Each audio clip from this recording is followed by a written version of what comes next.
The Dark Empire of Vito Genovese, unveiling the underworld's mastermind. Vito Genovese's name echoes infamy in the annals of American mafia history. His ascent from a young hoodlum to one of the most powerful mob bosses is a tale interwoven with brutality, betrayal, and ambition. This video uncovers 11 shocking and scandalous facts about Genovese, known as the boss of bosses in the mafia's shadowy realms. Fact number 1. Rise to power, the making of a mafia don. Born on November 27, 1897, in Italy, Vito Genovese immigrated to the United States in the early 1910s. He began his criminal career in the 1920s in New York's Lower East Side, associating with future mafia leaders like Charles Lucky Luciano and Frank Costello. Genovese's ascent within the mafia was rapid. His involvement in various illegal activities, including bootlegging during Prohibition, earned him notoriety. By the 1930s, he had become a trusted lieutenant of Luciano. Genovese's blend of cunning, ambition, and ruthless efficiency in executing Luciano's orders, including eliminating rivals, was instrumental in his rise to become a capo, head, of what would later be known as the Genovese crime family. Number 2. The murder of Ferdinand Boca, a display of ruthless authority.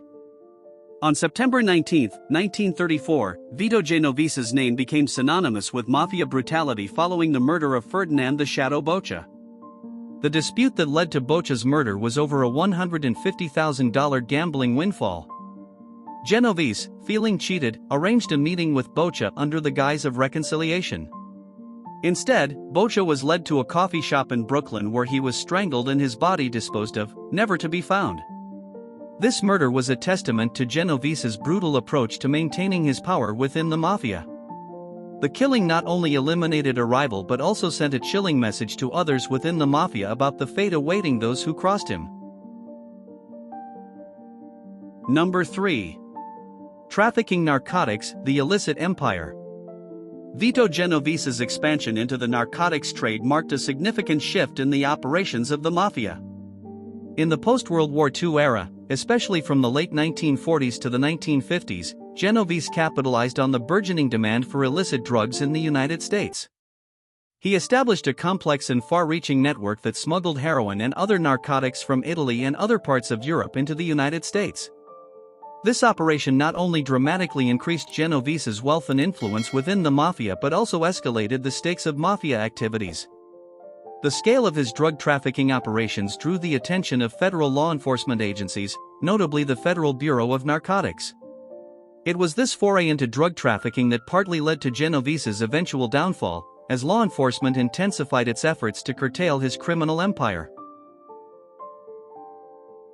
Number 4. The infamous murder of Carlo Tresca, a political assassination. The murder of Carlo Tresca on January 11, 1943, in Manhattan, remains one of the most notorious crimes linked to Vito Genovese. Tresca, an outspoken anti-fascist editor of an Italian-language newspaper, was gunned down on a New York City street. Although Genovese was never formally charged, he was widely believed to have ordered the assassination.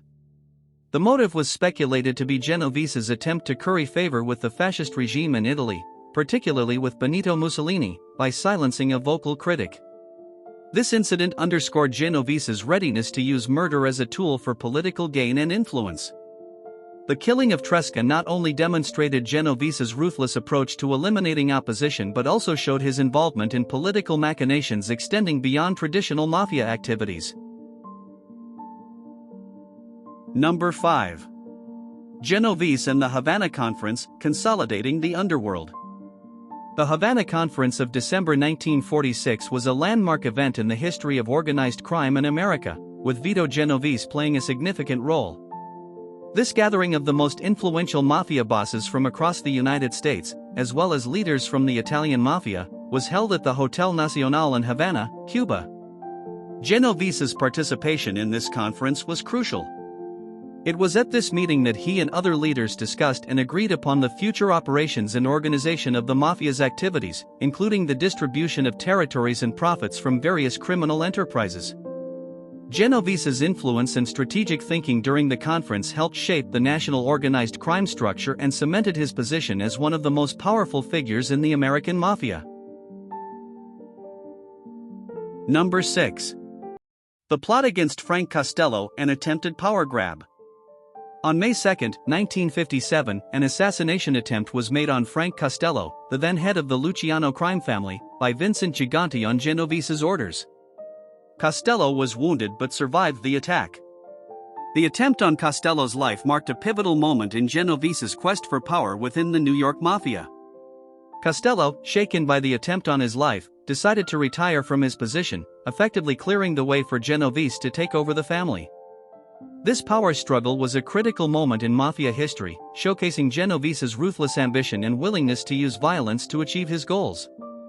His successful maneuvering post the attempted hit on Costello allowed him to consolidate power and become one of the most dominant and feared figures in the American mafia. Number 7. The title Boss of Bosses. Vito Genovese earned the moniker Boss of Bosses by ambitiously trying to centralize mafia power. His efforts to take over the Luciano crime family and his leadership in organizing the 1957 Apalachin Meeting, where top mafia leaders convened, showcased his aspiration to reign supreme in the American mafia. This meeting was a strategic move to assert his authority, aiming to unify the mafia under his rule. His aggressive pursuit of power, marked by strategic and ruthless tactics, solidified his reputation as the ultimate mafia leader. Number 8. Exile in Italy, escaping the law. In 1937, Vito Genovese found himself a fugitive from American justice, fleeing the United States to avoid prosecution for a murder charge. He sought refuge in Italy, where he lived until the late 1940s. During his time in Italy, Genovese didn't put his criminal pursuits on hold. Instead, he established and expanded his criminal network, forging connections with Italian fascist leaders and other influential figures. This period of exile was marked by Genovese's involvement in various illicit activities, including black market operations and extortion.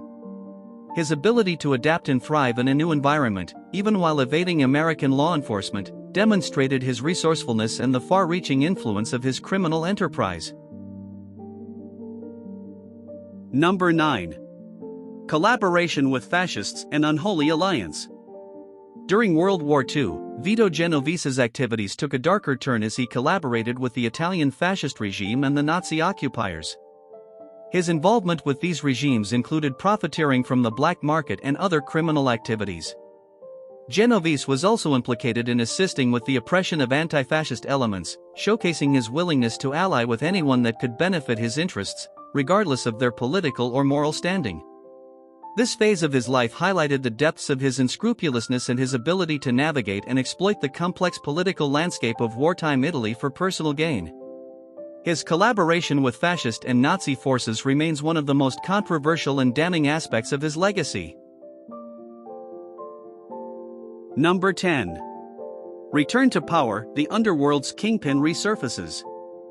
After the end of World War II, Vito Genovese made his way back to the United States, resurfacing in the New York underworld around 1946. His return to America marked the beginning of a new, more violent era in the mafia's history. Genovese was determined to reclaim his position as a top mob boss, which led to increased rivalry and bloodshed within the mafia ranks.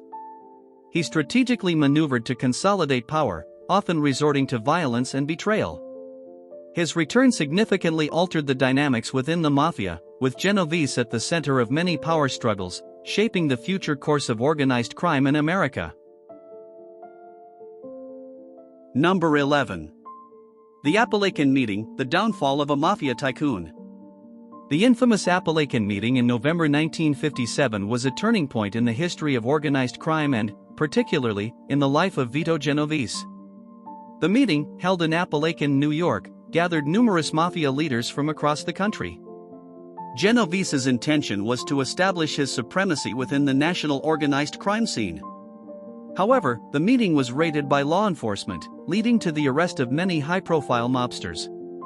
The exposure of this meeting to the public and law enforcement officials significantly impacted the mafia's operations and brought Genovese increased scrutiny. The aftermath of the Apalachin Meeting was a crucial factor in Genovese's subsequent legal troubles and eventual imprisonment, marking the beginning of the end of his reign as one of the most powerful mafia dons in America.